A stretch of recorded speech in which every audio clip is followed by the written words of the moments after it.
Le 7-9-30 sur France Inter. Géopolitique, Pierre Aski, vous êtes en Chine. La question de Taïwan s'invite dans la visite d'Emmanuel Macron. S'il avait fallu un exemple de l'escalade inexorable de la rivalité sino-américaine, la visite aux États-Unis de la présidente de Taïwan, Tsai Ing-wen, suffirait.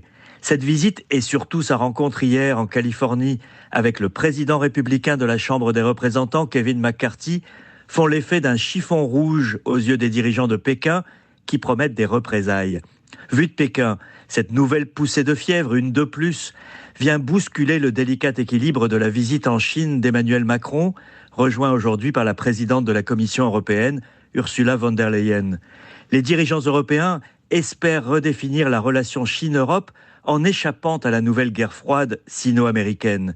Mais Emmanuel Macron le reconnaît lui-même, cette voie est très étroite. Le président français a défendu à Pékin la possibilité pour l'Europe de ne pas se laisser entraîner dans la logique de bloc à bloc qui s'instaure progressivement entre Pékin et Washington, tout en niant toute équidistance pour la France, alliée des États-Unis, dans cette relation avec la Chine. C'est là que Taïwan vient rendre l'équation plus complexe. Emmanuel Macron aurait préféré ne pas avoir à parler de Taïwan. « Je ne peux m'occuper que de ce qui dépend de moi », a-t-il dit aux journalistes qui l'accompagnent. Il n'est pas pressé d'envoyer un ministre à Taipei, comme viennent de le faire les Allemands. Mais la radicalisation de la confrontation autour du sort de l'île, séparée de la Chine depuis 1945, rend la neutralité difficile. La France s'en tient à la logique d'une seule Chine, la doctrine officielle qui nie toute existence légale à Taïwan. Mais peut-elle ignorer les 24 millions de Taïwanais qui ont forgé une démocratie et ne veulent pas la perdre dans une réunification subie? Et cette question, Pierre, sera-t-elle abordée dans les entretiens officiels? Les dirigeants chinois, Nicolas, mettent un point d'honneur à rappeler et à faire rappeler par leurs visiteurs la politique d'une seule Chine à laquelle ils ont adhéré. C'est ce qui se passera aujourd'hui dans les entretiens avec le numéro 1 chinois Xi Jinping.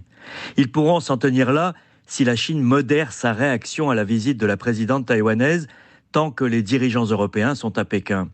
Le ministère des Affaires étrangères a certes publié cette nuit une déclaration musclée pour dénoncer la provocation américaine et des manœuvres navales ont débuté autour de Taïwan. Mais rien de l'ampleur de ce qui s'est passé en août dernier lors de la visite de Nancy Pelosi à Taipei. Mais les observateurs de la Chine font valoir que la réaction de Pékin peut simplement être décalée. Les représailles promises viendront plus tard. Ça laisse Emmanuel Macron et Ursula von der Leyen tenter d'obtenir du numéro 1 chinois une avancée sur l'Ukraine, peut-être une promesse de parler au président Zelensky. Mais sans doute guère plus.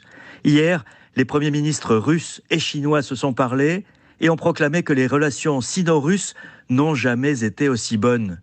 Difficile d'échapper à la logique des blocs qui prend forme.